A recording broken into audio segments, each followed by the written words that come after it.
views and opinions expressed on the show are those of the guests or hosts, and not necessarily those of the advertisers, networks, platforms, or stations. Warning that the content of the show may not be suitable for all audiences, and that viewer discretion is advised. The show does not intend to provide medical, legal, or financial advice, and viewers or listeners should consult with a professional before making any decisions based on the information presented.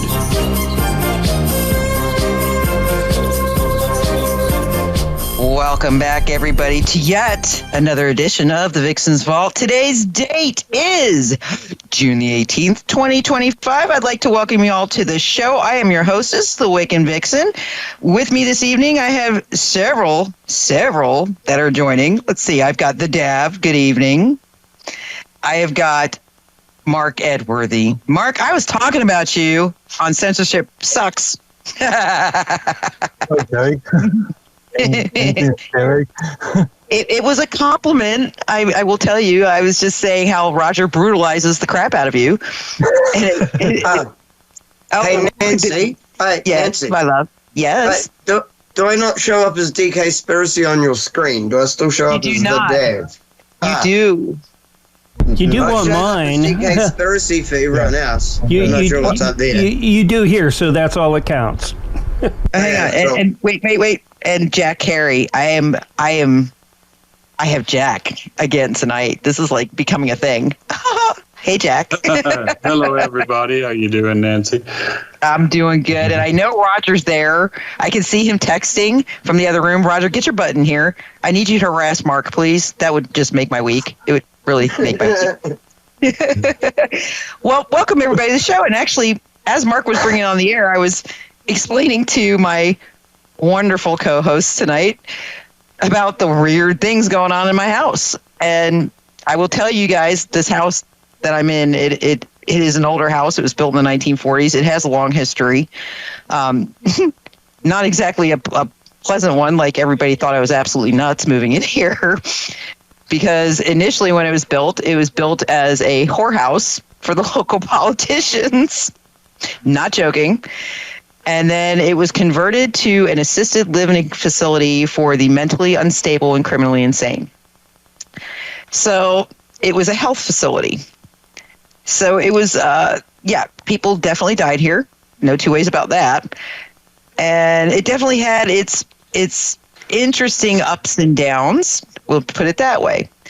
And you can feel it when you come in here. Even when I initially moved in and I was renovating everything, you could definitely feel things. And I have to tell you, Raphael, my husband, who's normally on the show with us, but he's deployed right now, he will tell you he's had experiences in this house. And he is very, very black and white. I mean, he was federal law enforcement. He is as skeptical as they come. Oh, my house has had many people see things, including myself. I saw a different thing from everyone else, though. Well, you know, it's funny because I'm what they call clairaudient. I can hear it. I can sense the energy differences. And I always tell people that it's kind of like if there's a loose wire in the wall, I can tell you exactly where it is because it feels like it's like mud to me. I can feel I think it's the EMF that I'm responding to, and I can tell you natural EMF versus man-made is very different in how your body feels with it. I've had like what they always called like tinnitus or tinnitus. Tinnitus, my whole life. Yeah. And like back when I was a kid, like when I was younger, I could go to someone's house. As soon as they opened the front door, I'd know if there was a TV on. Yep. Like you'd just get that higher pitched tone that you'd hear. Yep. Now it's just everywhere. It's like there's no turning it off anymore. It used to be only when you went somewhere where there was a TV. Now it's just constant barrage. If you can pick up those frequencies, it's just constant. They're always in your head. That's the interesting thing. In fact, I think I've spoken on the show before how for about the last 6 to 8 months between 2 and 4 a.m., there is a freaking frequency that is ridiculous, that is waking me out of dead sleeps. It sounds like an off-air TV, except the pitch is much more annoying, much louder, but it's inside my head. Yeah. Oh yeah, And no, it's not I had tonight. I had one recently, and it seemed to happen at about the same time each day or night as well. It was generally my late evening, like 10, 11 at night, and it would turn into almost like a bell ringing type noise.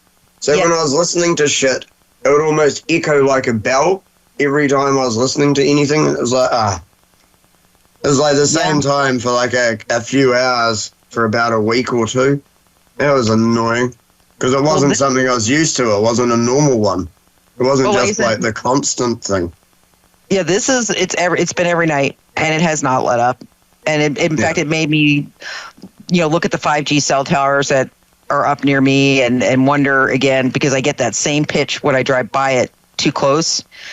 And I'm thinking they're sending out some kind of signal. Whatever the signal is that's coming out these towers, I don't know what they're doing between 2 and 4 a.m., but they're amping something. That's when they're doing their upgrades and things without telling us.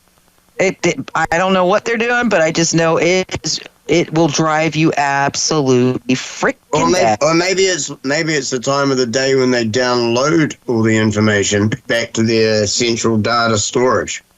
They're putting out something wrong. They're putting out those. Hello. Hello. Hey. Yeah. Oh, it's good to hear you back. Hear your voice again, Nancy. You feeling somewhat better? I'm getting there. It's a piece by piece. And thank you for asking. And to the listeners, I had surgery last Thursday, and it's been a struggle. They weren't able to do the full surgery. I had 2 stimulators put in on my spine and an epidural in the middle of that. And apparently on Monday, I was bending over to do something, and I ulcerated a herniated disc. Oh, no. When they went to do the stimulator, they were like, "Oh yeah, no, the left side one, we can't hook that up." So we're gonna have to wait for a little healing, and then we'll hook that up. But in the interim, I have a hole in my back, and they overstuffed it.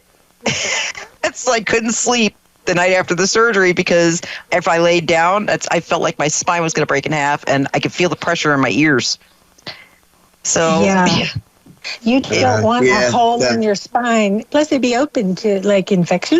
That's literally they give you this huge thing about that because if your spine gets infected, you're done. That's really serious. Really bad. Really bad. It travels straight up your spinal cord to your brain. It's over. Yeah. So it's been interesting for me, but what I saw in my house happened before the surgery. I will note that, but. To finish that up for the listeners, I saw as solid as day, as solid as you can imagine, a woman in a muumuu walking down my hall. And it was funny because what made me think about this, because I was going to talk about something totally different to bring the show on tonight, was the fact that while we had just come in and Mark had just called us all in to the show, and as I'm picking up, my dogs were going nuts, like barking to the point where I was like, ugh, but they were not barking at the doors. They were barking at that hallway. Ew. And I'm just like, uh-oh. This is house history coming back to haunt you. Lady in the muumuu, if you want to bake me cookies and stuff, I'm cool with that. Just turn off the stove and let the scent linger. But please don't smell like a lady in a muumuu, because I really don't want to smell that. And don't set the house on fire. Oh, please don't set the house on fire. That would not be good. But it's just interesting because, again, my logical brain starts clicking when things like this happen. And I'm thinking, I wonder if the elevated EMFs, there's a solar storm right now. We just got hit with an X flare. We've got all this conscious tension going on, which does carry its own frequency because of world events. You got to wonder if it just gives them that little bolt of strength, a little bit more energy that they would need to, because that was a fully solid manifestation. Yep. When I saw that. And the thing is that I was joking with Mark and Jack and and other Mark, because I literally said, listen, I wasn't even on painkillers because I only take a half of a painkiller at night when I go to bed. I said, so I was sober completely, wide awake. And I don't know if I believe you. Couldn't believe it. No, believe me. I just couldn't. It's the sober thing that gets me. I'm just not sure. Oh no, actually, I don't drink any alcohol. So when I say sober, I mean I didn't take a half a painkiller. I had nothing in my body. I'm like, and I'm literally just why can't I get why don't I get like the Chippendale dancers? No, I get a Hillary Clinton wannabe. How does that happen? It's a history. You've been watching too much trendy stuff. Oh God! All right, but moving on from that, guys, very very interesting. Catherine Heritage. You guys know who that is? She's a very very famous journalist. Fox News. Yes. Well, she put up a post tonight that I was like, she put it up on X. And Jack, if you're still here with me, you may want to hear this. Okay, the post, it says, disturbing, that's your headline. Audio recording shared by whistleblower Mark Lindsay was recreated by federal investigators and mimics what Lindsay experienced during a direct energy attack in 2018. And then it says below it in question mark, it says, or in parentheses, we were told that the recording is not harmful to listeners. Now, I found that, number one, she's a very reputable journalist, journalist. For her, very honorable. Yes, for her to post something like that, I mean, that's it. That is admitting to V2K technology, voice to skull technology. That is admitting to things that they have denied over and over and over again. Things I have talked about on the air for over 20 years, saying, folks, it exists. It's existed as far as we know since at least the early 1970s.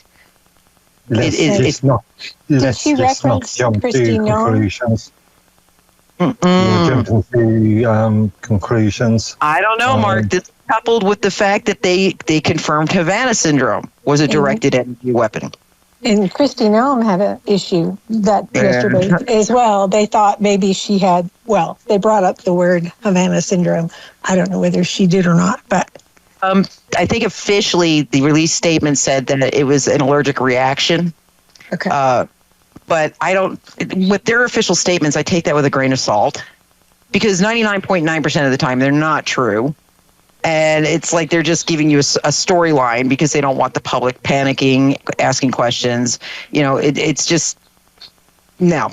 And it's funny because I'm thinking, the timing of that, the fact that there was actually he was a mayoral candidate for New York City at one point, but he was arrested by federal agents right around the same time that Noam went down. And it was because it was federal ICE agents that arrested him, and it was because he was trying to force his way into a facility. And I'm like, again, headlines, one taking away from the other, everything's always a red herring here. It drives me batty. It's like, you really want to watch the important news. It's kind of, but when then you read what they're writing, like the riots from over the weekend. Oh, peaceful protesters that that forced their way into an ICE building in Oregon and lit it on fire. They did the same thing in Seattle. In LA, they were Molotov cocktailing the police vehicles, and these were peaceful protesters. I mean, but I did say I think it was all a trap.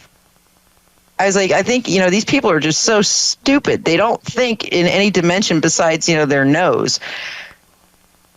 They had the National Guard there preset. National Guard carries all of our most modern technology, including all the AI facial recognition technology that we have.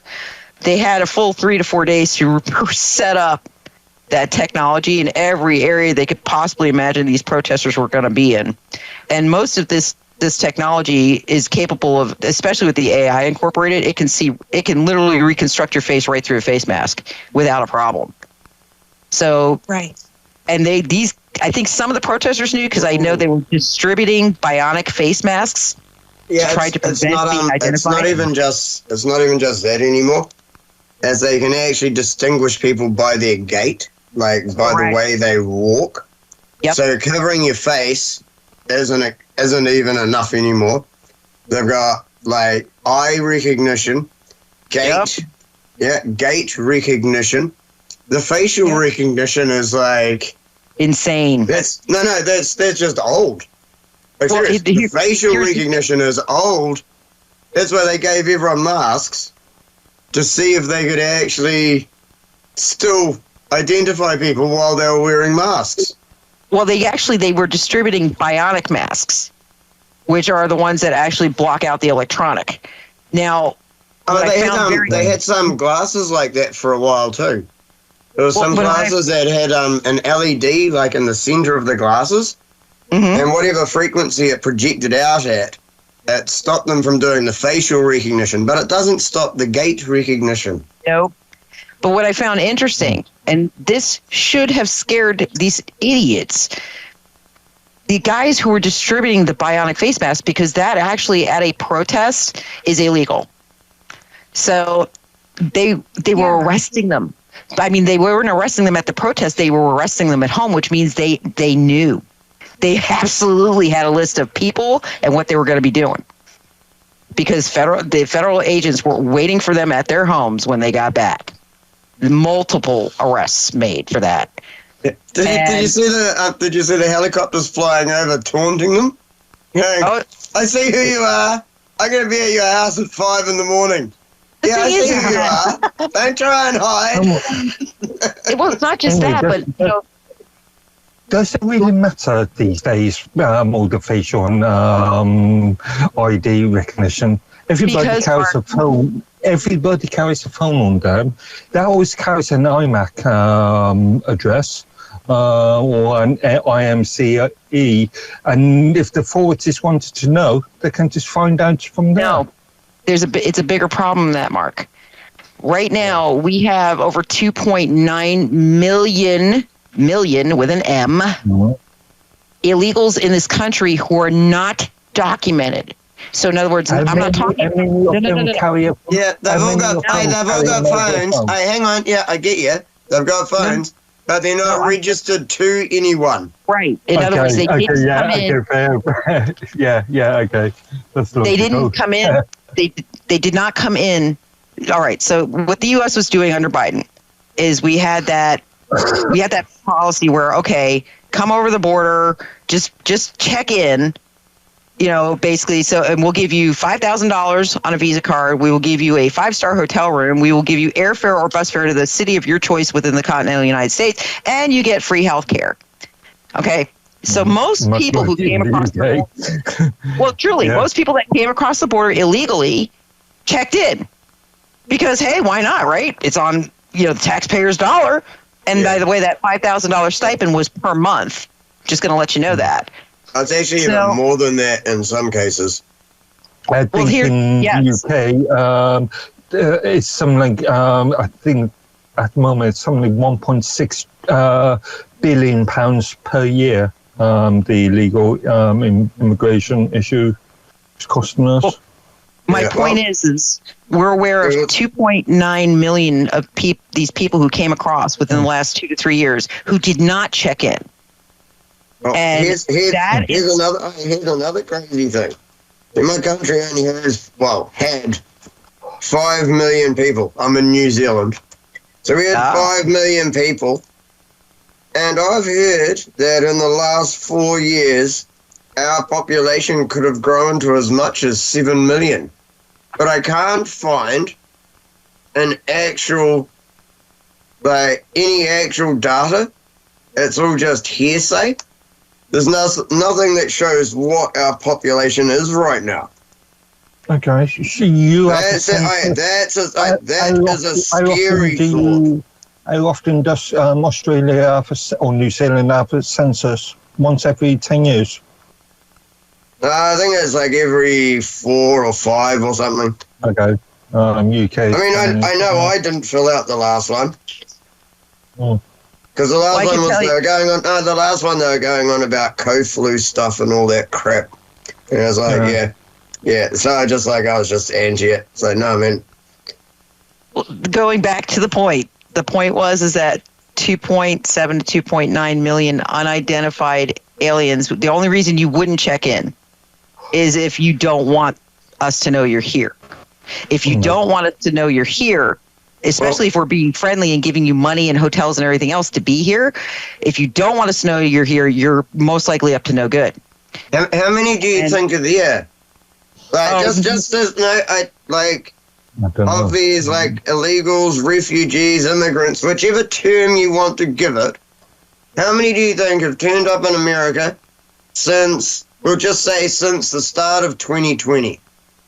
In total, both the documented and the we know for a fact, over 29 million came in and checked in.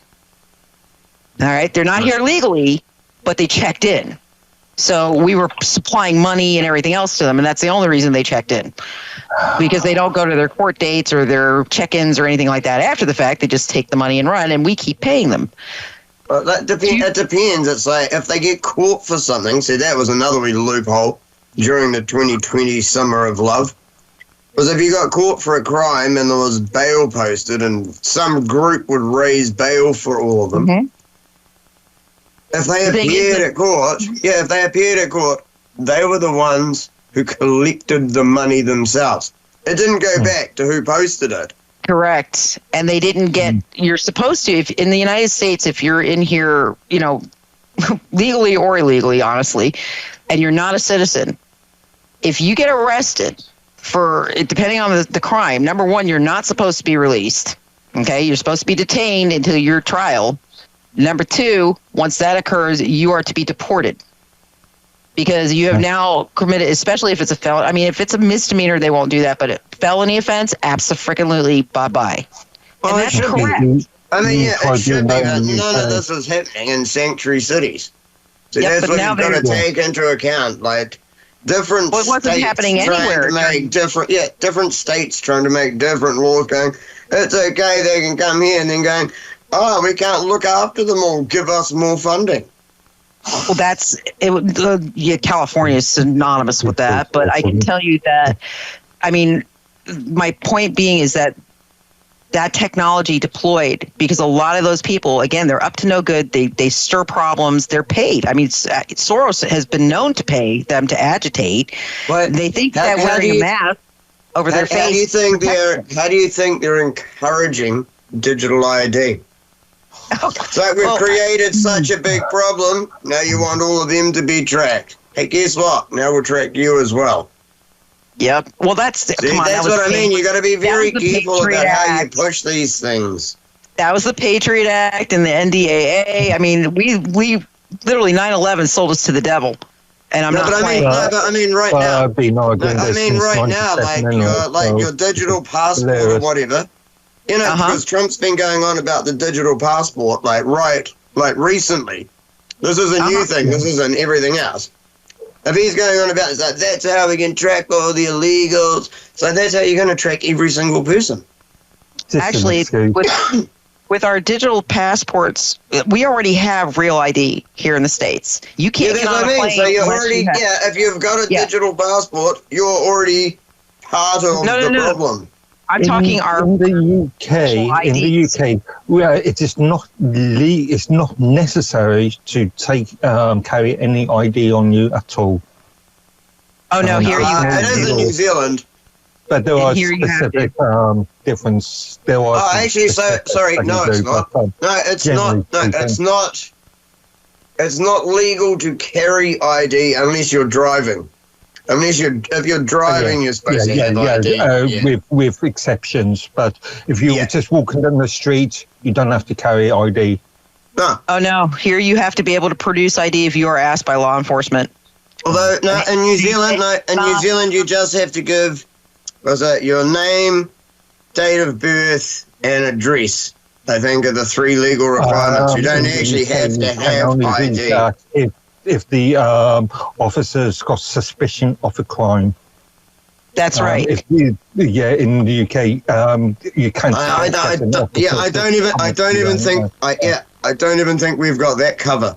I think those are the 3 things you have to provide in New Zealand: is your name, date of birth, and like your address.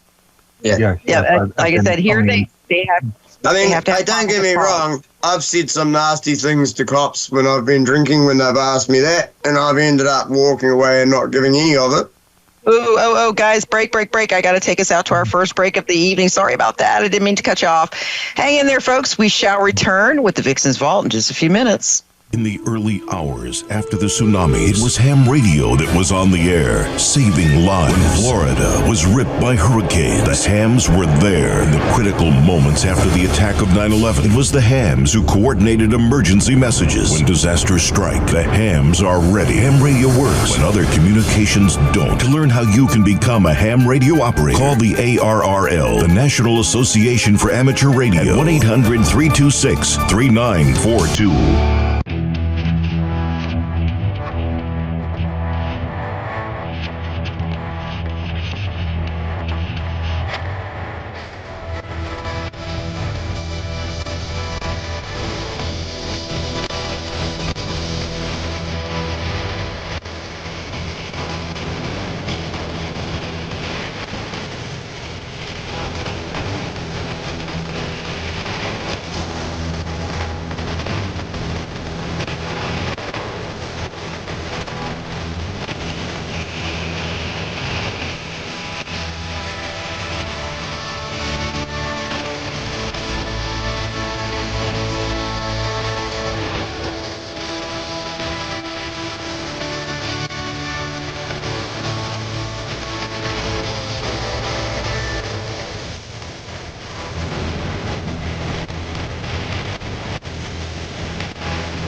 And we're back 9:30 p.m. Eastern Standard Time on the dot. Welcome back to the Vixen's Vault. I am your hostess, the Wiccan Vixen. Just sit back, relax, get real comfortable, and prepare to listen in because we got some stuffs to talk about tonight, people. Stuffs to talk about. All right, first half an hour, we were talking about different things. My personal experience, which I'm still trying to, bleach out of my memory because really, old woman in a muumuu, not a kind thing in any realm of reality. But with that, we kind of went into, I was discussing a whistleblower that was talking about basically direct energy weapons, which can be consistent of, everybody, when we say direct energy, we think of like the dews, the laser from the sky, the hand of God, the rods of power rods. But that's not all that's under that umbrella. You've got the frequency modulations, you've got the voice to skull technologies, you've got all these different techs that we know exist. It's not a question of whether they exist. They exist. It's just a matter of have they been deployed against the general population or political figures. And yeah, with that whistleblower coming forward, it looks like they have. So it also kind of segued over into the riots, and what I was trying to make a point with the riots, but it was funny because everybody had something to say, which is that's the way this show rock and rolls, and it's one of the reasons I love doing it because, I've got people on the panel that come in from all over the world. I've got Mark over there in England. I have got the Dav, and where did he go? He jumped off. Oh, wait a minute. There's people in the lobby. Hang on. There he goes. Okay, there's the Dav, and he's over in New Zealand. Just call me DK. I know it shows up as the Dav for you, but for me it does. For everybody else, but you're the only one. That's really weird. It's like I want to throw my phone out. I'm depressed. No, I'm joking. My point being is that we have a pretty well-rounded group of people that come in and sit on this board, and everybody's got their specialty of research. Everybody's got their level of intelligence, but it's always interesting when you get into a topic that you really you know a lot about or you think a lot about. Yeah. And my point was with the crowds out in LA, those freaking idiots were wearing masks thinking that they were going to be protected. And I guarantee a lot of the people that came into this country that did not check in, the ones that do not want us to know that they're here, they were there because they were part of the inciting groups. And now we have a peg on them. And that's what I was saying. It was a setup. It was a giant trap. You think I'd like to believe that. I think it was. If you think some say, well, okay, here's your Hegelian dialectic. Yes. Yes. Yep. The world was introduced to Donald Trump. He was put on a stage, right? Mm-hmm. And then he was screwed over completely for that whole 4 years. So you've already been introduced to him. But then they bring in Biden and Kamala. And they trash as much as possible. Here's your problem. The reaction is, we want the other guy back. The other guy was so much better. He was heaps better to rule us than this new guy who's ruling us. Let's get the old ruler back. Problem, reaction, solution. When the people need a hero or a savior, we will provide them with one. That I do agree with, but I think that was Trump the first time around. No, it was this time. This time. I don't think you quite understand the dynamics that occurred here after the 2020 election. It wasn't that they were so horrible, bring it back. It was I started streaming after it because everyone I knew got banned. I didn't start streaming till February 21 because everyone I was modding for, every channel that I was on and watching, they got banned for streaming footage of January the 6th. I started streaming after that to take their place. And I became the most banned streamer in my country in the process.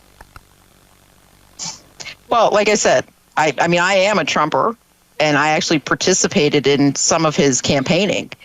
And I can tell you why the Patriots, why the Anons, why we stayed loyal to him. It had Can you nothing tell me why you are now?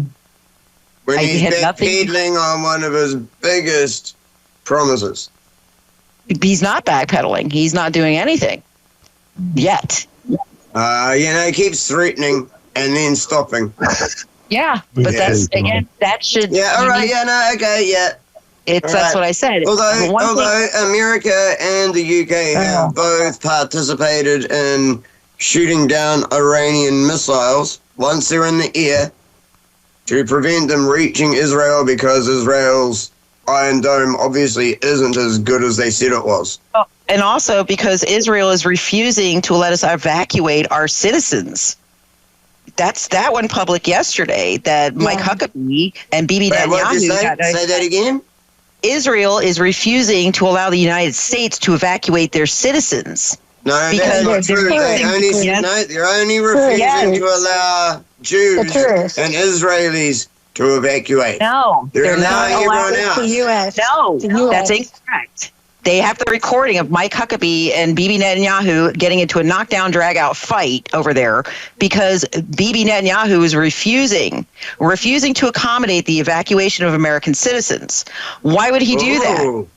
He did that because he's using them as shields. Because Trump said if any Americans are attacked, then he would have no choice but to respond. So if Israel's not letting the Americans leave, then he's setting it up for exactly that situation. Trying to force Americans are going to end up being attacked, and America will have to join in. Although there is another report of, I think it was 3 Americans were killed at some attack by some base somewhere by Iran or something already. So they're already starting to bring it out.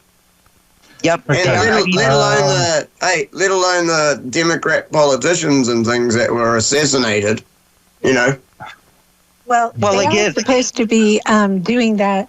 They want regime change for the Iranians because the Iranians want those guys out of there. So, maybe the Israelis to get that guy gone, that's what they want. Because Vicky and I are actually friends. We're actually friends with an Iranian who is in one of our chats, and he actually comes in. It's funny when he comes in because he has to bounce off several things to get in, but he is actually wanted by the current regime. He can't get. He's having a very hard time getting out of Iran. We're trying to get him out, but there's nowhere safe right now. But I will tell you, he was very. Do you know Ken O'Keefe? No. Ken O'Keefe is one of the Palestinian activists for years. Him and Max Egan were the ones that smuggled things in through a tunnel, a decade and a bit ago. They smuggled in food and medical aid. Yeah, it was Ken O'Keefe and Max Egan who did it. Okay. I know Max. He was the one who ran that. Who organised that flotilla that got stopped and invaded by the IDF and things. Like I said, I know the name Max Egan. I remember the flotilla.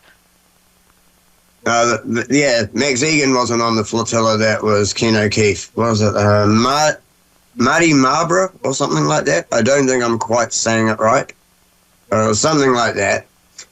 And he organised that. And I'm just wondering if they're over trying to do things to help Gaza and things. So don't they have to go past Iran to get to Gaza? So would there not be a possibility? Maybe get in touch with Greta Thunberg. Get in touch with Greta Thunberg. She just sailed past, didn't she? I don't know. I know she flew home because she's an idiot, but okay. Oh no, she got grabbed, apparently. See, that's what I mean. I don't even know how much of anything is AI and just, But this is kind of what I'm saying. The way things are playing out, and I keep cautioning people, don't pass judgment because you're watching something play out that was planned a long time ago. Yeah. There's no way. There is, like I said, there's no way on this planet that some of these things that have occurred, the fact that, and again, I'm not saying that Israel hasn't taken its hits and hasn't been picked on, and okay, whatever, but they also do a lot of picking on. I'm saying they haven't taken any hits. I'm saying they're doing all the picking on. Well, my point is that with Iran... I'm saying this is one of the first time they've taken hits. With Iran, they started this. Israel started it. And I said that. Trump was in negotiations with Iran about the nuclear program. He told them not to attack. And they did it anyway. I actually talked about this myself the other day. I was going on about every word they use in all the articles. Is like, if Iran has a response, if they have a retaliatory attack, if it's motivated by revenge. So all these words mean you did something first, and if they hit you back, you're going to be really upset about it. That's again, it was, like I said, this whole thing was a setup to try to get the United States involved. Yeah, exactly. And the fact that Trump the United States, and there's plenty of folks saying if the United States doesn't get involved. I was thinking about this earlier. It's totally irrelevant if the US is involved at this stage. In reality, Iran is crumbling because of the internal civil war, because of what's happening. And that's what they want. Dude, all you're doing is repeating Israeli rhetoric narrative. It doesn't really matter. Dude, there's no proof to most of what you're saying. They want to replace the Khomeini with what was there before. That's the goal. Exiled in the Netherlands or somewhere. It's Swiss, North, but Netherlands somewhere.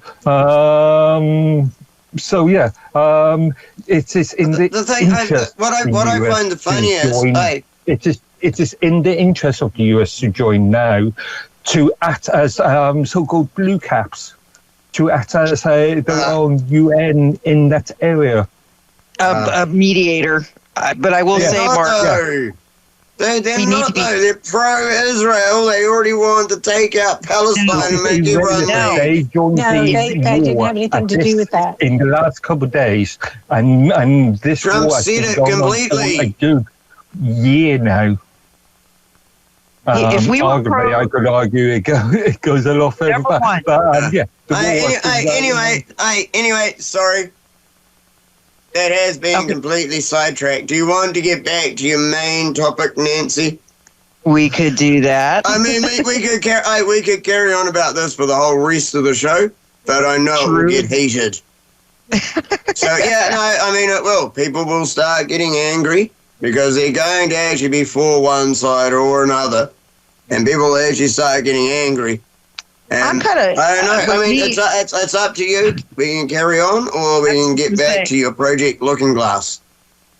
I can tell you that with me, I am and I will go into Project Looking Glass. I am a person who kind of sits in the middle with it, and I definitely am not I'm not pro-Israel at all. It's not an anti-Semitism thing. I don't like their government. I think it's corrupt. I think it's been corrupt since day one. Yeah. I think it was put there for the wrong reasons. They're not really, they are not of any kind of Saudi or any kind of Arabic descent at all. They're not from that area. They are 92% Eastern European in Israel. Mm-hmm.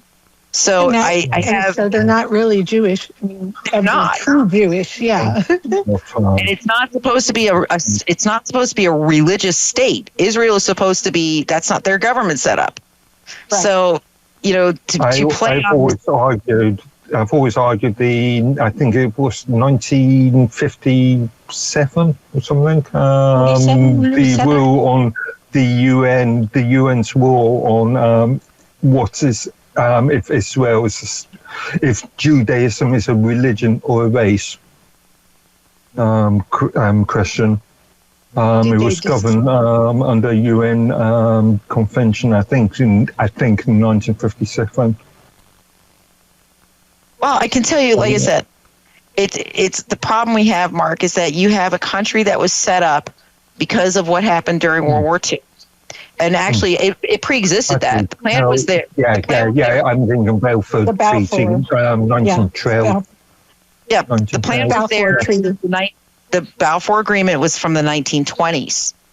So Rothschild had been planning. Correct. But what I'm saying is the plan was in motion, Mark. And it was not for actual Jews. I mean, not the historic, not the bloodline Jews. And I keep saying that they are not bloodline Jews. Okay, they are literally Khazarians. Right. That's where they came out of, the Ukraine, Turkey area. They are Khazarian Jews. And to sit there and to depose, to take the rights, the land, and the lives of the people who were there, to give themselves a place to settle and then to expand that. I mean, that's what Bibi's after right now. He's after the natural resources and the expansion, so he can expand his territories. And he wants the United States. The 1967 treaty still in force. Yes, the war. You're talking about the war. Yeah. But again, I mean, what I like about all this, what's happening right now, I don't like what's happening, but I do like the results in some ways, because it's here in the States, it's beginning to show us, like, certain politicians are popping up in ridiculous ways when it comes to favoritism towards Israel. And it's making the public very aware of the fact that their loyalty is not necessarily to this country. It's to the dollar and to probably Israel. Ted Cruz did it today. Big foot in the mouth, because he basically said that he didn't have a problem with the Mossad committing espionage within our country. Oh, geez. What? Excuse me? No, that is not how that works, Mr. Cruz. And just because they're Israel and they're Jewish does not mean they get to spy on us or commit espionage within our country. Well, there's a problem in the evangelicals in this country, okay? And there's a lot of them. I mean, there's a lot of Protestants in this country. And they think that Israel is the, nation of Israel, the children of Israel. They think that that's what Chosen. Yeah, well, the people that, and then I put in my channel and spread it around a lot, Genesis 12:3, it says, I will bless those who bless you, and I will dishonor those who curse you, and then you will be a blessing to all the people. Well, that refers to the children of Israel and God's covenant with them. This state of Israel, which, obviously Rothschild bought, he bought the land, and that was all set up by the Khazarians. And who's in charge now is the Khazarians, but the Protestant Christian, a lot of people, the right, Mike Huckabee, he's a pastor. Many people think that, oh no, we can't do anything against Israel because it's a strike against the children of Israel. Yes, in the Bible. Yeah. So that's what you're seeing. That's the reticence there. That's the problem. And, I liked where Trump had said, where he put he owned the skies, so they couldn't go back and forth. Okay. And so that kind of, that kills two birds with one stone. It protects both sides. People, yes. Now, it sounds like, they've been, exchanging. I'll have to go back and look. It looks like there were shots and things. But we also know that the Iranian people are desperate to get rid of the Ayatollah.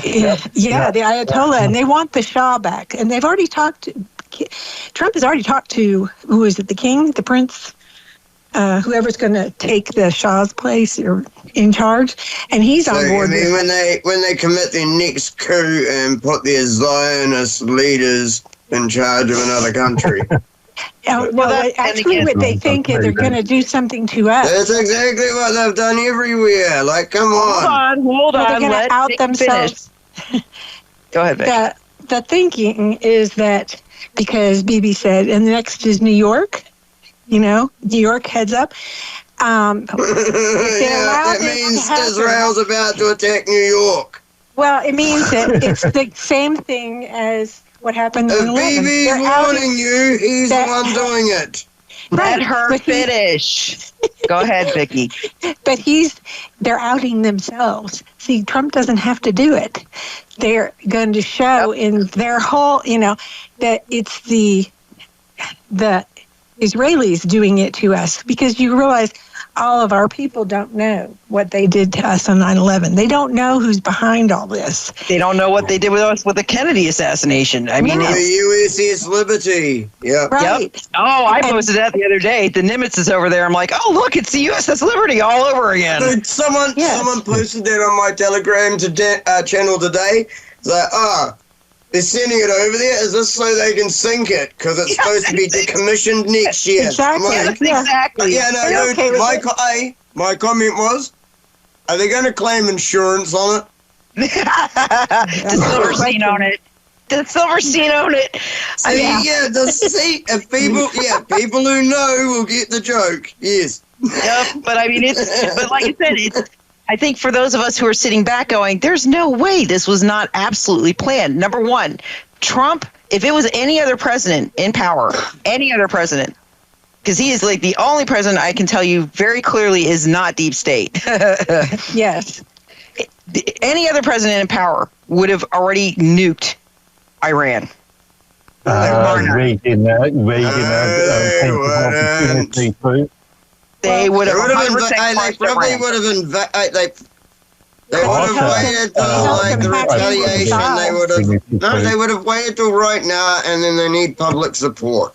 That's why every political movement What they have, here's the thing, in the States, most of the public supports Trump going into Iran and destroying it. That's what they're pushing for here. They actually don't. If you go and look at the polls that are in support of Israel, and that's it. This is all the poll asks. You're looking at mainstream media polls. You are not looking at alternatives. Because again, mainstream media asks like 24 different countries the support for Israel. Oh God! And it's about 64%. No, worldwide, it's about 64% against Israel. What you're not understanding is here, everything is skewed. They give America was one of the countries polled. Shushy, let me finish my sentence. Here, everything is 100%. It's the liberal viewpoint because the deep state owns our press. So when you hear, they're pro-Palestinian, most people here, I'm telling you, the conservatives are not pro-Palestinian, not even close. And there's more of us. But I can tell you, I am a person who actually sympathizes with Palestine. I really do. And I think I was proud of Trump when Trump said he would accept a Palestinian state within the UN. Because that, to me, is smart. Those people didn't deserve what they got. They, yes, did they react? Yes, they did. Let me tell you, if you were getting say that? About 2 weeks ago, he met up with the Saudi Arabians and said he'd accept Palestine as a state. Yes, that's what I mean. You're only somewhere else. Yep, he said you have another place for it. Yep. Oh no, I'm not kidding you. That's the bit that I missed. I usually get sent everything. I completely missed that. Because they don't report it in mainstream media because they don't want Trump seen as a negotiator. I don't look at mainstream media. I get sent everything, and I haven't come across that. Yeah. Yep. So he said that, and I've missed that bit. And now he's like, okay, let's attack. Hey, we'll accept Palestine. Yeah, we'll accept Palestine. Let's attack Iran. Well, I think he's looking for regime change. Iran hacked into Mossad and got all the information. And Iran didn't do it. That was us. So that's a big clue right there. I'm going to go back to what our friend was saying in the chat. And I don't know if you remember this, Vicki. One of the things he's saying is that Iranians hate the Ayatollah. They do because they're living. They're in squalor over there right now. It's hell for them. It's awful. Especially when the Iranians. Only about 30% are true Muslims. Would consider themselves to be true. He's actually a Christian, as a matter of fact, the guy I talked to. But he also said something very, very interesting, and he is stuck to it. Every time we talk to him, it's the same thing. He said, "Don't be deceived by what they feed you over there. Do not. America, don't be deceived. Bibi Netanyahu is not an enemy of the Ayatollah. Do not be deceived because the Iranian people are not deceived. Yep. Can I they've been working together multiple times. And he said it's all a game. What? Can I ask one simple question? Mm-hmm. So which are the two different laws from those religions? Guess what time it is? Sharia, no, I'm just asking. We got to go to break. No. We're past break time. Just hold the question. Hold the question. We shall return in just a minute. We will never fully understand what we've asked of our military service members, of their families or their children, asking them to deploy, patrol, stay on watch, on point, asking them to put themselves in harm's way, to endure it all. But we do understand that it's our turn, our duty, to bring them all the way home, to keep them secure, to have their backs for the rest of their lives. Wounded Warrior Project long-term support programs do whatever it takes to help our most severely ill or injured veterans live independently, at no cost, for life, so that they might stand at ease. Find out how you can help at findwwp.org.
Vixen's Vault. We're also here, all still in one piece, I think. It is 10:02 p.m. Eastern Standard Time. We are rocking it out on the show. It's been an interesting show tonight. A little bit spicy, as I like to say. But now we're going to go ahead and just kind of round off and get into the subject matter that we all know and love, the whole conspiracy thing. And I can see Mark Edwards rolling his eyes. I see that, Mark. I see you. I see you. All right. Tonight, one of the things I wanted to talk about was Project Looking Glass. For those of you who are not aware, Project Looking Glass, it's considered, okay, we don't call this fact because even though there are documents, there are statements, there are memos, whenever it gets brought up, it's denied. It goes into that whole, we're sorry, it's too top secret for the top secret to even top secret to be explained. But again, Looking Glass is a program that used a form of remote viewing, I guess you could say, to see forward. In other words, future events. And the problem with Looking Glass, it was shut down supposedly, I believe, in the late 90s, if I remember correctly. They shut it down. And the reason they shut it down was because the seers were all converging at one point where they could see everything. Events were unfolding, and they were accurate. They were accurately able to see these events. They were able to change things, rearrange things, have it turn out to the way they wanted it. They were very good at doing that until they looked past a certain date. They could not change anything past a certain date. No matter what they did, no matter how they flipped it, no matter how they interfered, what they saw coming, how they changed that in that moment, it did not change anything past that certain date. And there's always been rumors in the conspiracy fields and even the paranormal fields, because this kind of flies into that side too because of the remote viewing, because some people believe that is paranormal. It is not paranormal, folks. I will tell you that. It is 100% a natural ability. We are capable of doing it. We do it sometimes when we dream. It's considered prophetic, but it's not prophecy. It's actually your brain functioning as it's meant to function and not getting disrupted by outside frequencies. That's why when the government uses their remote viewers, they're in a very cordoned off room. It's a very specific procedure when these guys are tapping into that side of their brain. Why? Because you do not want outside interfering frequencies. Why? Because your consciousness is a form of frequency. And when you want it to flow, when you need it to do what you're directing it to do, it has to be free to do that. And the conflicting frequencies will cause a blockage issue. And it's something that I find incredibly interesting because I was always considered a prophetic dreamer. And it took me a few years and study to realize that I'm a natural remote viewer when I sleep. That's what's happening. It's not the gift of prophecy. It's just my brain is wired to do this on a natural level. And do I like it? No, actually, Mark will verify I absolutely hate it because I don't want to see what I see. I have seen things that very, very disturbing. And I can tell you as a human being who has empathy, who has emotions, I don't ever want, it's horrifying. You never shake it. Like I can still see it clear as day in my head when I think back to some of these dreams. Just horrifying events. And I always say, why don't I ever get a Shakira concert? No. Do you know why? Do you know why? No, I'd love to know why, you're given a glimpse of what could happen if you make the wrong decisions. So even though it happens in a dream, because you are aware of it, you might change a couple of things that happen so that situation never arises. You've been shown one possible option of how things could go. It would work if that wasn't. My dreams are very rarely personal. If I remember mine, they all are. Yeah. No, these are very, very. In fact, my personal dreams where I'm seeing something are usually metaphorical. When I'm Mark, doing, can you let Arpad back on? She says she's on hold. She's on hold. when I'm having what I call a direct connect dream, in other words, I'm literally watching an event play out exactly the way it happens.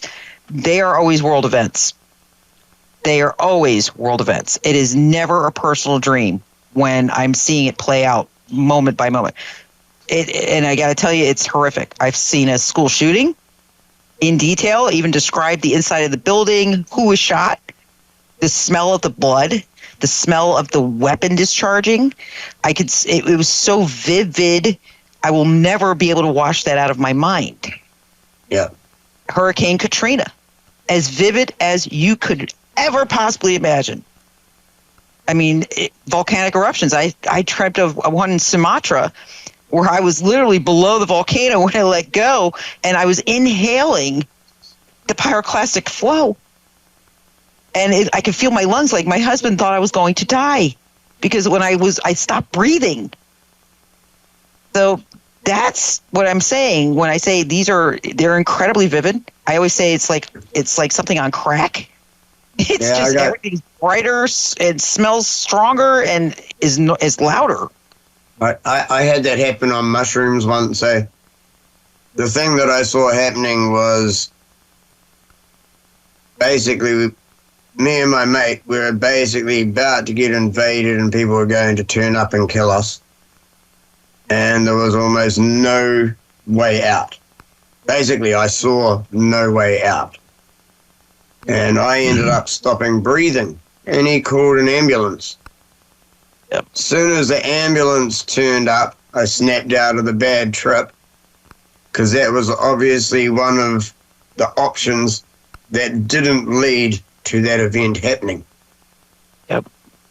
Like I said, when Raphael actually, he had to like pretty much shake me really, really hard. And then you got to be careful with me because I will come up swinging.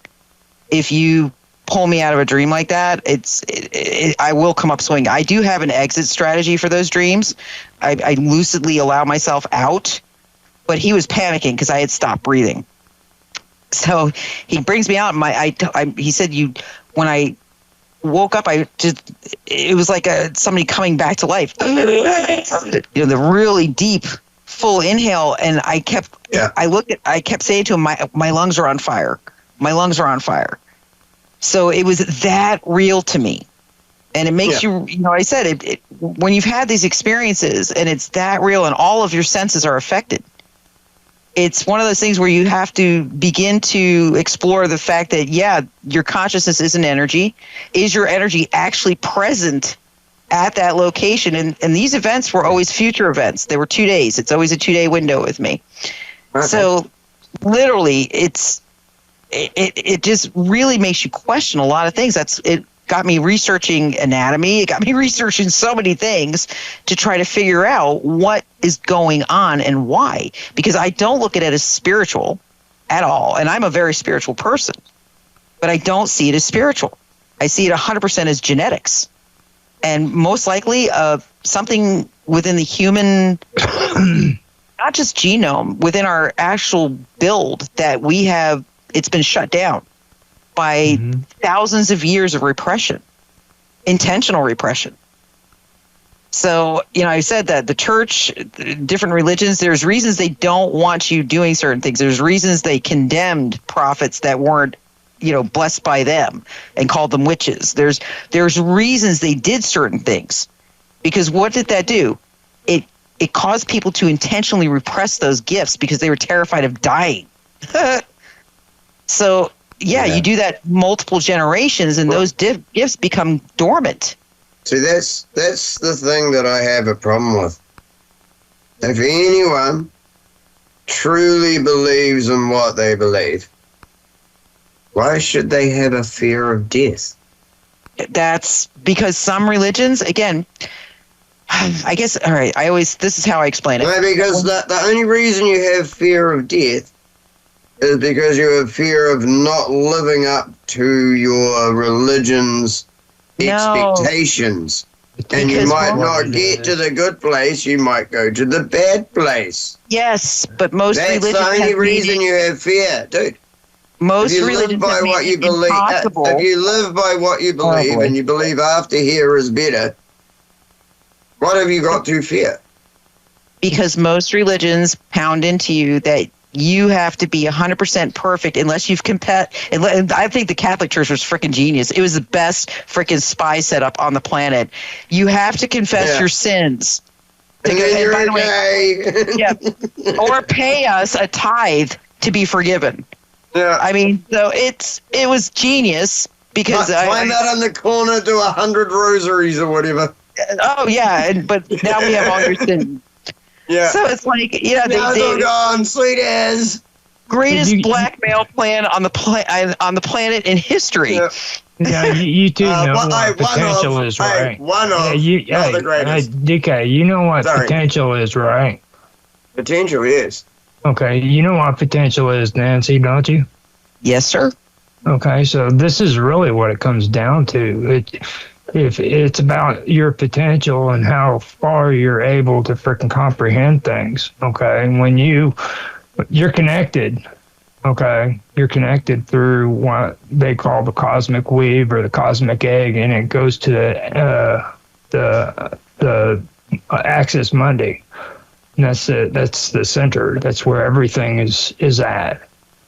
Okay, so when you're disconnected from that, that's when you have to learn how to meditate. You have to learn how to calm yourself. You have to learn how to focus so that you can use theta waves and things like that of that nature, so that you can actually be in conscious contact with that higher being. Okay. You want to hear something funny? When you say cosmic weave, did you know one of my nicknames going back? I had 3 nicknames on the internet. Cosmic Weave. It was Cosmic Weaver. Mm-hmm. Cosmic Weaver, Destiny's Dreamer, and Wiccan Vixen are my 3 nicknames.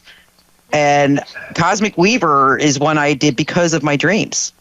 I always call it surfing the grid, surfing the web, surfing. I mean, I always say that. Dream believer, dude. If you had this type of dreams, you would never wish them on your worst enemy. And I am not. I've been there, done that. Well, the cosmic egg. That's why I know where I'm at. Yeah. If I get a dream, it's like very prophetic. You know the whole concept behind the cosmic egg, right? Yes. I'm familiar with it now. I wasn't when I came up with that nickname, but I am now. Historically, they've got things in old lore where it talks about people being born of an egg. Mm-hmm. Okay. When you talk about what's her name, the one that with the city of Troy, Helena. Helena, yeah. You had what a lot of people don't know is she was a twin. There was 2 females, and then there was also 2 more that were twins, and they were male and female. Okay, and this whole belief goes back even before the Greeks. It goes into Indo-European languages. And it's amazing because if you trace the language, you can actually see where all this goes back, and it's connected to the axis mundi, which is in my opinion, it's the world tree. You look at the what is that tree of life that they talk about now? Okay, that's like the second version of what the world tree is. To be honest, have you thought about the tree of life and its insinuation through everything as being like, shit, let me see if I can say this word right. The mycelial connection between everything, as in all the roots of everything under the ground are connected. Yeah. And it's us that just isn't connected anymore. Some aren't. Some are. I get that. Some are trying. That's why some people understand grounding without ever being taught it, because they're naturally connected. But I can tell you, and now they're proving through science that is not a fallacy. The connections that there is. Most of the things that science communicates. Most of the things that science has said is wrong is proven to be right, but they can't make money off it. So it doesn't get promoted, and you don't get told about it. Because only if it comes down to them making money, because it costs $25 million for them to get a product approved, to go through the approval process. Yep. They're not going to do it for a natural product that they can't patent and can't make $1 off. Yep. ARPAD's here finally. Well, they did it to weed.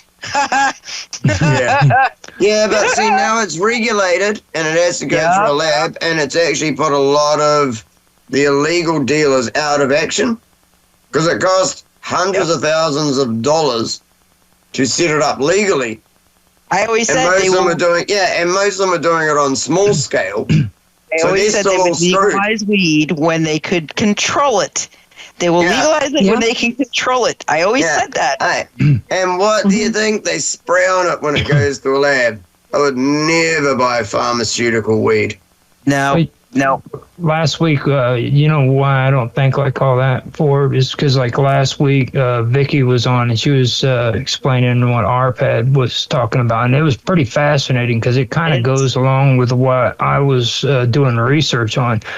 Now the thing is what she was implying, and I don't know if her and ARPAD freaking meant for it to be that way, but it's about say for instance, like chemical plumes. Okay, that's something that is amazing because when they go out and they use this technology, they use this technology to find those chemical plumes that are left behind because of bodies decomposing. Yes. So see, in reality, what's happening there with science is they are literally detecting death with technology. Correct. And that actually, the type of stuff that ARPAD does, and I have deep respect, and Vicky and I have talked in depth about what he does because of frequencies, right, Vicky? That's why that happens. Nancy, pretty much the whole second hour of last week's show, was Vicky telling us all about this. Please go watch that show again after this. Like I said, ARPAD is, just brilliant. But I find it interesting because I think in many ways what he does, his technology, what he is bringing about has caused some interesting things within the medical and scientific community. Like recently it was released that they're discovering that when brain death is declared at these hospitals, you're not really dead yet. You're not dead. It is not accurate. And they were using it, and they've known it for a little while. They were using it in order to harvest organs. But you're not actually dead at brain death. That's right. And don't ever have organ donor. Actually, this is really strange. I'm in two minds about this because I know of a real life thing that happened, and I know of the actual intention. But the real life thing that happened is someone was on life support, got considered like brain dead and stuff. They'd asked the family if they were going to pull the plug and if he was an organ donor. They said yes. They started flushing saline through his body while he was still alive to clean out the organs. Oh, no. He sat up then. Oh, yeah. Yeah. He actually sat up then and tried to say something or some shit and pulled the shit off of himself and had to be held down. But he actually sat up once they flushed everything out of his organs. So I know that in real life.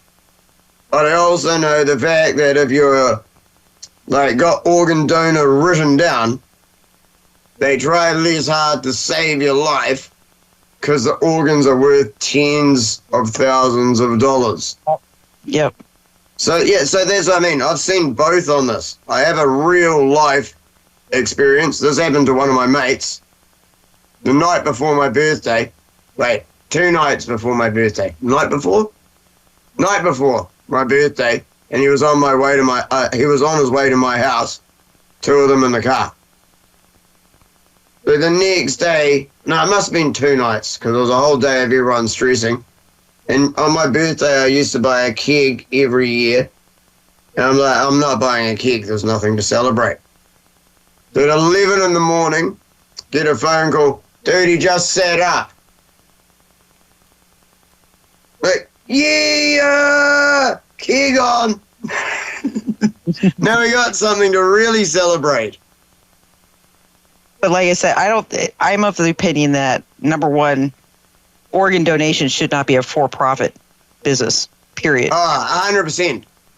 It's 100%. They should not be sold. No, they should not be sold. It should be first on the list. Yep. It's created a murder industry, number one. Yeah. So it's kind of like when they were trying to deny that they were selling aborted fetal parts and organs to the highest bidder, and Planned Parenthood tried so hard to deny they were doing that. I can name a couple of them. Yep, yeah, they were absolutely doing it. Name a couple of those chemicals.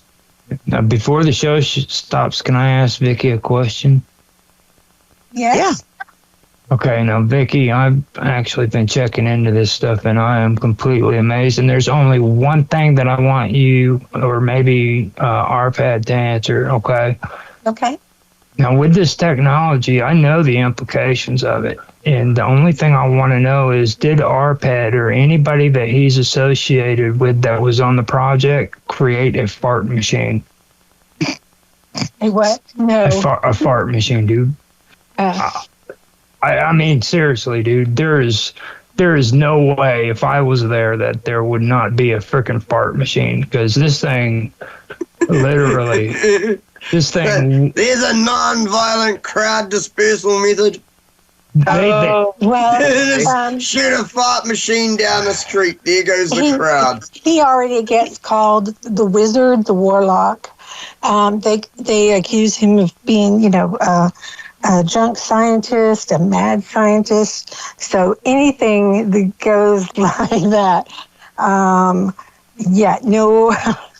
I guarantee you somebody had to have come up with it, because like this right here, man, is pretty amazing, because he was talking about, he did a experiment in that farm where he put pipes up and he let the body decompose, and then they would actually take analytics of the freaking gases and stuff, and they literally have it all down there, man. Guys, stop. I gotta take us out to break. I'm so sorry. All right, guys, we'll return in just a few minutes with the last portion of the show. Hang in there. We're gonna let Vicky loose again, because the guys want to talk about it. Hang in there, guys. We'll return with the vault in just a moment. In 2007, Marine First Lieutenant Travis Manion was killed in Iraq after saving his wounded teammates. Travis's legacy lives on through the 5 words he spoke before leaving for his final deployment. If not me, then who? Words that today fuel the spirit of Travis Manion Foundation. Words that live in veterans, families of the fallen, and inspired civilians who go out of their way to find a way, who help others with the help of others, who bounce back after each setback, who make good on good intentions. Through Travis Manion Foundation, if not me, then who, are words that can live in you too. Show the world what your character is made of, because character is invisible until it's not. Find out how you can strengthen the character of your community alongside empowered veterans, families of the fallen, and inspired civilians at travismanion.org. That's travismanion.org.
Welcome back, folks, to the last segment of the Vixen's Vault. Today's date, June the 18th, 2025. It is 10:30 p.m. Eastern Standard Time.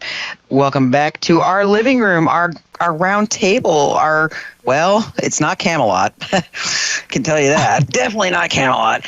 But, as we were on break, you guys know we have our little discussions on break, and Roger was asking us if we had ever heard of Ashapat, and literally, Ashaput, that's right. Because literally when he said it, my mind did not hear that word correctly. And what I heard was, I should poop.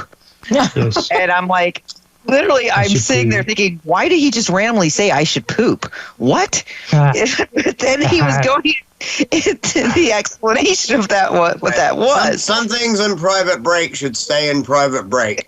Come on. We went from farting to pooping. Too much information. You got me on a subconscious level there with that farting machine. Project Looking Glass. Mm-hmm. Come on. But what I'm doing is I'm going to segue because I want Roger to finish his thought on that. He was trying to explain to us what it was. Roger, go ahead and finish the thought. It does work into, believe it or not, Looking Glass, because a lot of what Looking Glass is based off of, again, very primitive abilities that we have that are latent. So go ahead, Roger.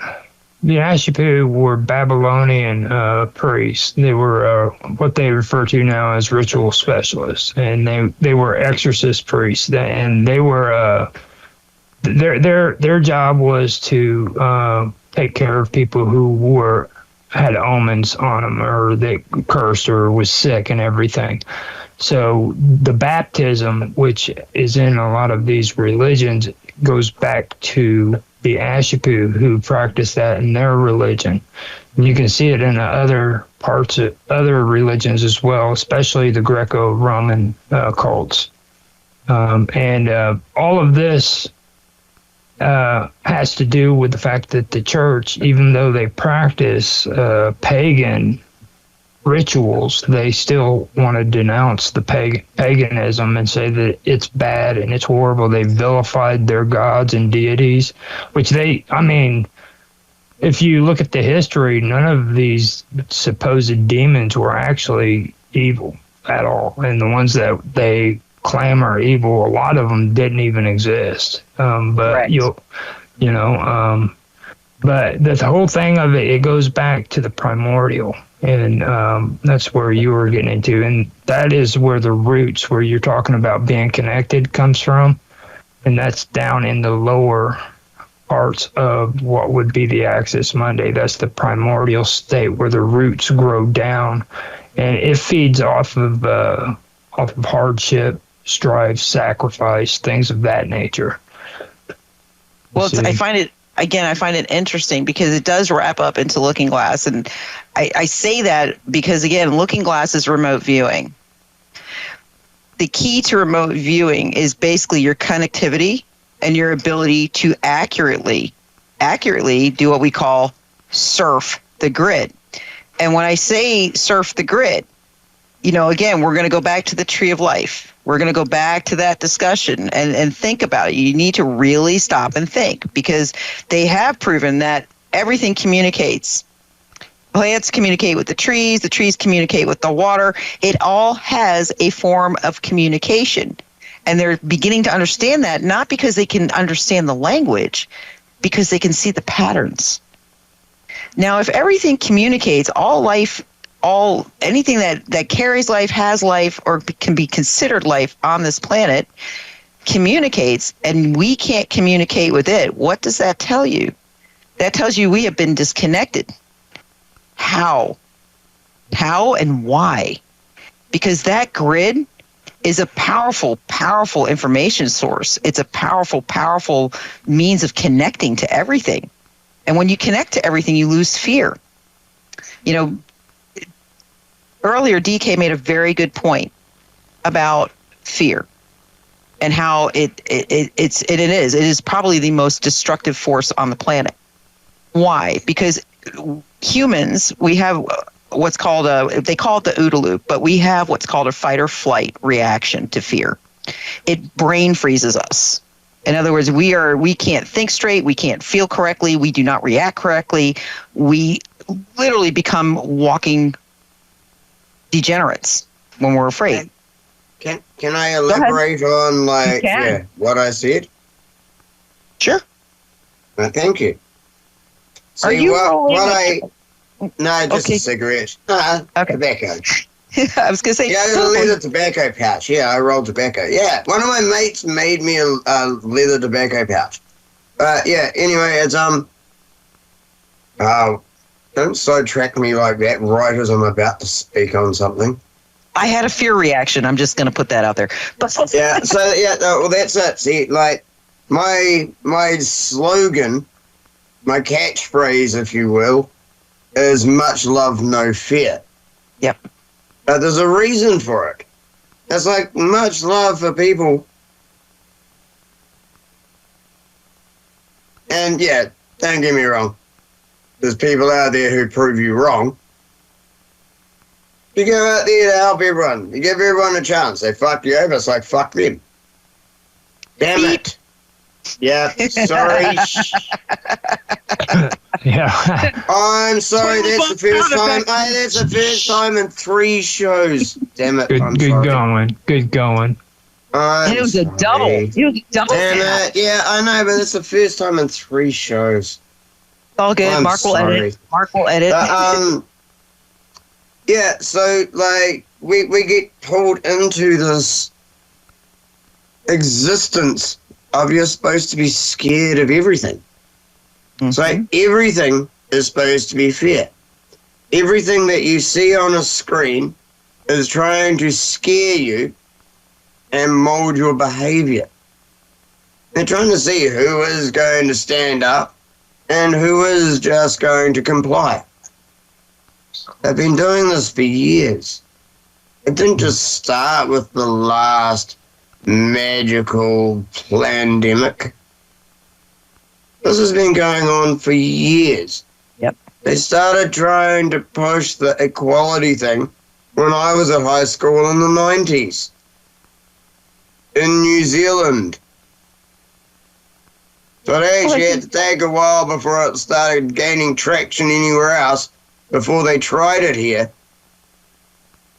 You know, it's very interesting because, again, you look at fear, you look at Looking Glass, and you have to jump back to different events that occurred. Like, every time I think of remote viewing, every time I think of CIA operations, any kind of, basic government intelligence operations, I think of Charlie Manson. Every time. Why? Because Charlie Manson said some very interesting things. Oh, yeah. Especially when he was on trial. And it was his entire Helter Skelter premise. And I say that all the time. If you do not know what Helter Skelter was, you need to look it up. Because it pretty much played out the way Charlie said it would. Yeah, there's 2 theories on that. Whether they first got to him, or they came to him and asked him how he was able to control people. See, I've heard both of those. I don't know which one is the real one. Well, I don't know if they got to him first and made him do it, or taught him how to do it, or if he was already doing it and they're like, dude, what are you doing? We're not. We want to be able to control everyone as well. I think Charlie Manson, very personally, and this is based on some really decent research I've done on him, I think he was government. You know why I think that? As I said, that's what I mean. That's one story. Yeah. Because it was, number one, who he targeted, who and what they are as we came to know them in the future. Okay, so like Sharon Tate. I always use her as my example. I think she was one of the main targets, but I think the Folger heiress was also a huge target of Charlie Manson. Why? Well, because Sharon Tate was married to Roman Polanski. Yeah, he was actually after him. Yeah, he was actually after him. We found out later on was a massive child molester. Yeah. Had huge issue. I mean, literally, the guy is a pandering pedophile in a major way. that's who he was after. There's some really good documentaries on Rumble about this. Like really good ones. Yeah. It's really interesting. Ones. Is that? Yeah, like, and I mean more details than most people have seen. Because I stream 24/7, I keep trying to find like new interesting stuff I haven't seen before. So I see lots of stuff that people haven't seen. There's a really good one about Marilyn Manson. It's either under full documentaries, on Rumble, under full documentaries or Follow the White Rabbit. It's one of those two. And it's like Manson murders or CIA mind control or something like that. And it's about how this particular one makes it look like the CIA went to Manson. Yes. And asked I would agree him with that. to teach them how he was controlling everyone. It's like, oh, dude, we're just doing LSD, man, and I'm just talking, man. You know? No, I think they gave him a hit list, though, and I will tell you, I'm going to. To be honest. Hold on. Let me finish. Let me finish. DK, In the documentary, let me finish first. In the documentary, it actually breaks it down as to why he went to those particular houses. It actually says, and most of the time, he didn't get to the person he was after. There was just other people there at those houses, so they killed the people at those houses. Like, seriously, he only got like one, maybe two of his intended targets. Correct. Of all the things he did. Yeah, so yeah. That's what I mean. It's like there were intentions, but things didn't go right. Yep. They were taking too much acid. Yes, but also he was not present. He never went with them to these events. He did once. Yeah, that was the one right before the Tate murders, and he was not inside the house. No, he was in the car and drove them there and said they know or told one of them that they know what to do and make sure everyone else does their job. Yeah. But my point was, what I was trying to get to is that, yes, Sharon Tate was killed. Yes, she was connected to Roman Polanski. That was his wife. But you're not looking at the Folger heiress and who the Folgers were. Yeah. And I see that. I fully am. Yes, I mean, yeah. Wait, let me finish my sentence.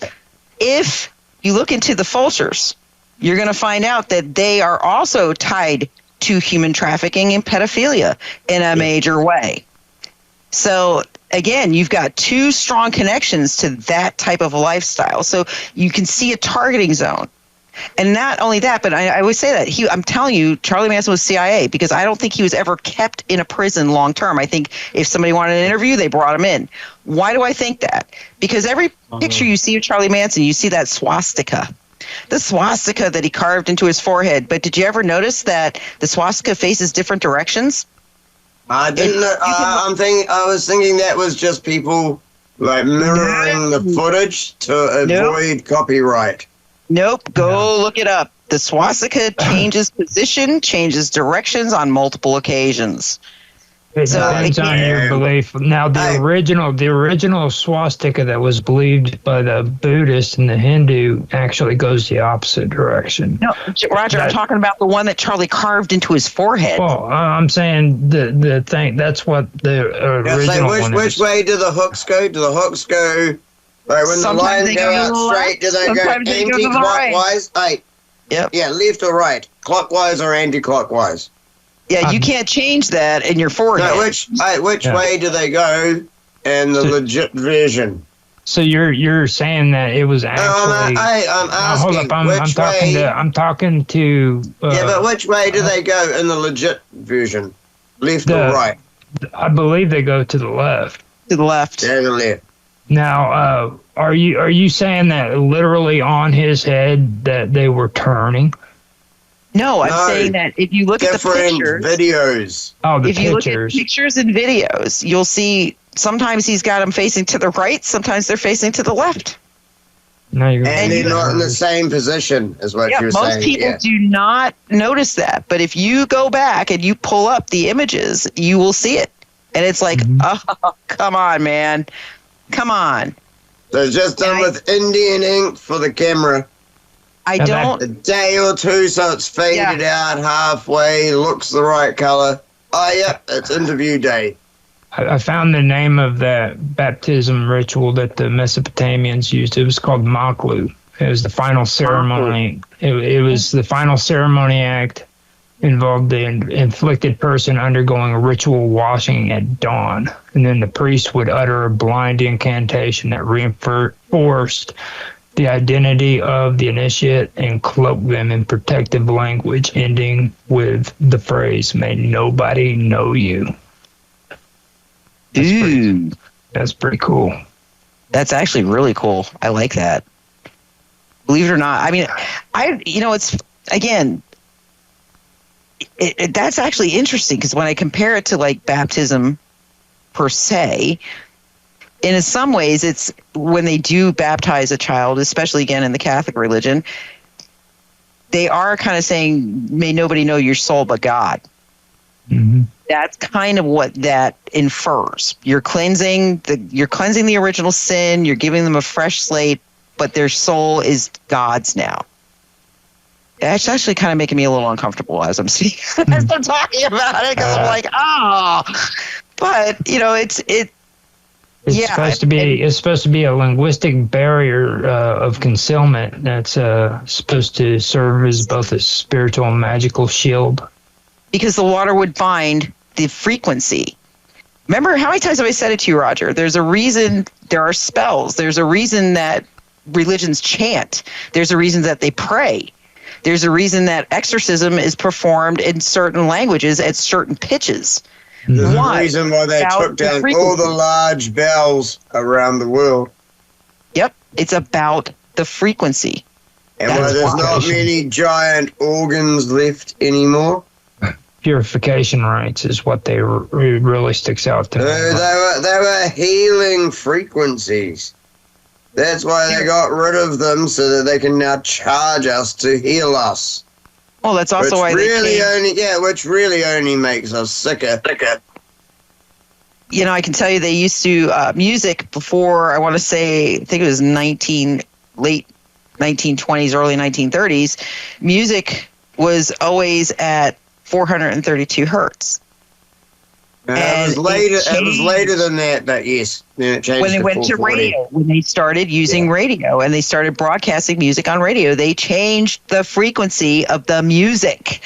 Yeah, no, they did, but it was later than that. Yeah, no, you're right, but it was later than that. Well, it wasn't straight away. They changed it later when they realized they could use the change of frequency to start influencing people. But I believe it was around the 1950s, 1960s, is when they changed from 432 to 440.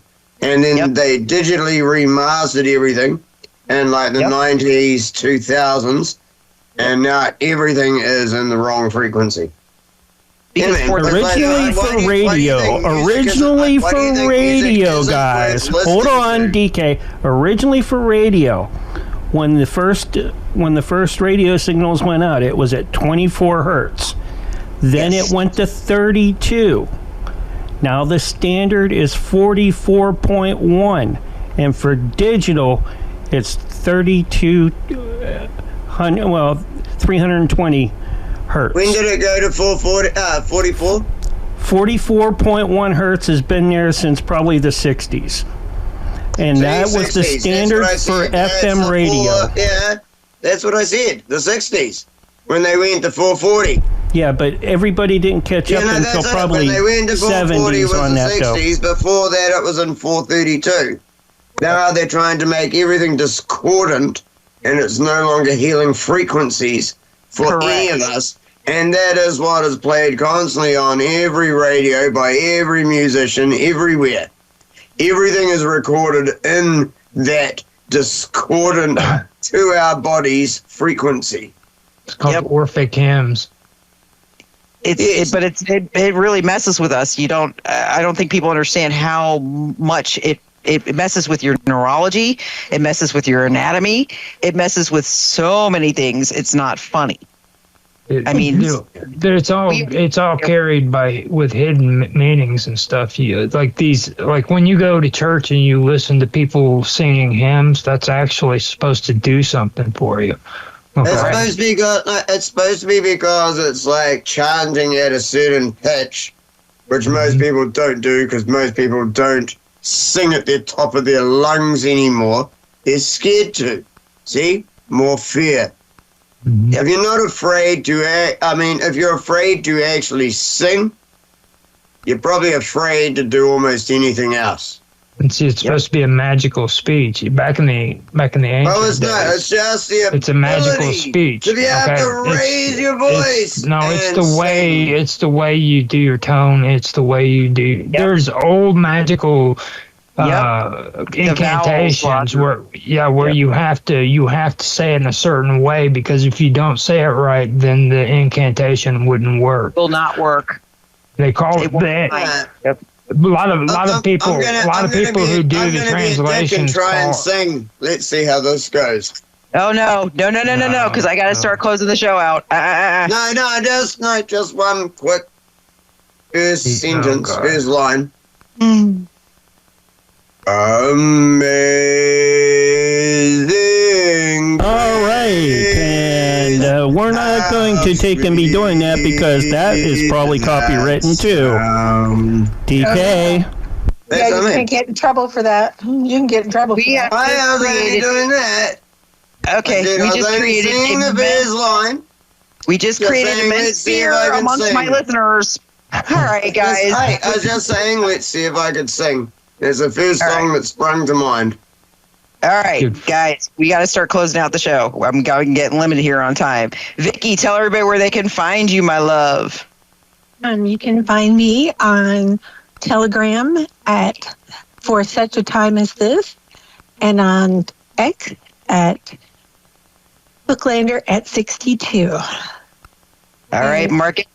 Oh, wait, sorry. Go ahead, Vic. I just wanted to put this little thing in there.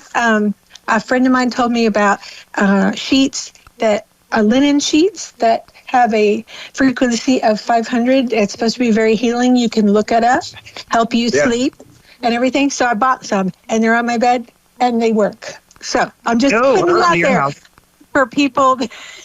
They're French linen. They're completely linen sheets, and it's like having a frequency treatment. It helps you sleep and heal. Yeah. Okay, that's it. Okay, Mark Edworthy, give it. Come on, brother. Get back on camera. I see you sliding. Mr. Edworthy. There he is. And we can't hear you, Mark. He's probably fell asleep. He does. No, he's talking, but nothing's coming out. You muted yourself. And now he looks really. There he is. He fell asleep. He didn't want nobody to hear him snore and shit. There was nothing on this show to snore about. Go ahead, Mark. Tell us where we can find you. You can find me on minds.com under /Medworthy. Alrighty, Roger Hanson, give it up, brother. You can find me on Teams, and you can find me on Discord. Just go to Dragus Productions, and I'm on all of his channels. Other than that, I'm on X at Roger Hanson at ROGLOL1973. And that's it.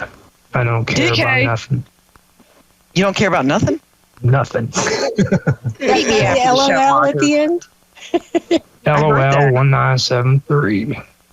DK, give it up. First of all, I have to apologize for my slip up of words earlier. I will discuss that with you later, Mark. I know. I feel bad about it. 2 ice creams. The first time. 2 ice creams. Dude, there'll be more than that, don't worry. I was thinking ice cream. I said I don't care about nothing. Shut up then. What was I thinking? But yeah, you can find me as DKspiracy123 on DLive, DKspiracy on Rumble, on Telegram it's Buttwad Chat with an underscore between each word, because I made it back when you couldn't use spaces in your Telegram channel titles. And there's a Discord which is called Much Love No Fear. There are YouTube channels, but I don't promote them often because if people start going there, I'll probably get banned. All right, that works for me. And guys, anyway, as you know, much ahead. Love, no fear, No everyone. fear. As you know, you can find me on X as Rider on the Storm. On Telegram, I am what I always am, Wiccan Vixen. On Facebook, you can find me as Nancy Planetta or Wiccan Vixen. Either one will pull up my accounts. Also, believe it or not, I have a Rumble account. It's been there a long time, as well as a Truth account. Both are under Wiccan Vixen. All right, guys, with that, I'm telling you, I'm like a broken record. It makes it really easy to remember when I'm signing in, though. But with that, I am out of here this evening. We are all out of here. Guys, join us next week for yet another episode of the Vixen's Vault. Have a great week. Try not to panic too much because, again, I have a feeling it's not going to end as badly as you think it will. All right? We'll talk to you all next week. Yay. Primary objective successful.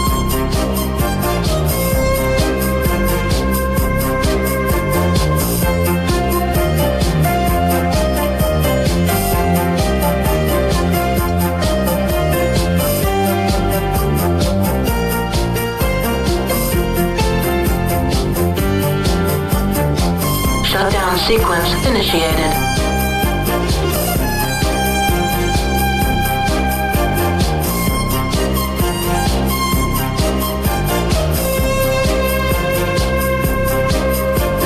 Shutting down.